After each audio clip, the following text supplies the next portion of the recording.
வணக்கம். பல்வேறு கோரிக்கைகளை வலியுறுத்தி வருவாய்த்துறை அலுவலர்கள் காத்திருப்பு போராட்டத்தில் ஈடுபட்டனர். இனி விரிவான செய்திகள். அரியலூர் மாவட்டம் ஆட்சியர் அலுவலகம் மற்றும் வட்டாட்சியர் அலுவலக நுழைவு வாயில் தமிழ்நாடு வருவாய்த்துறை அலுவலர் சங்கம் அலுவலக வாயில் காத்திருப்பு போராட்டத்தில் ஈடுபட்டனர். இதனையடுத்து அனைத்து பணிகளையும் புறக்கணித்து காத்திருப்பு போராட்டத்தில் ஈடுபட்டனர். போராட்டத்தில் வருவாய் மற்றும் பேரிடர் மேலாண்மை துறையில் 3 ஆண்டுகளுக்கு மேலாக காலியாக உள்ள அலுவலக உதவியாளர் பணியிடங்களையும் உடனடியாக நிரப்ப வேண்டும். அனைத்து வட்டங்களிலும் சான்றிதழ் வழங்கும் பணிக்கான புதிய துணை வட்டாட்சியர் பணியிடங்களை உடனடியாக ஏற்படுத்திட வேண்டும்.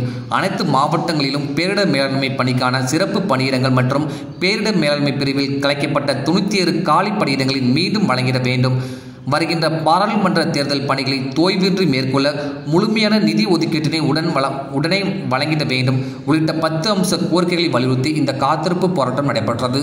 டிஎன் செய்திகளுக்காக அரியலூர் மாவட்ட செய்தி எஸ்பி ரவிச்சந்திரன்.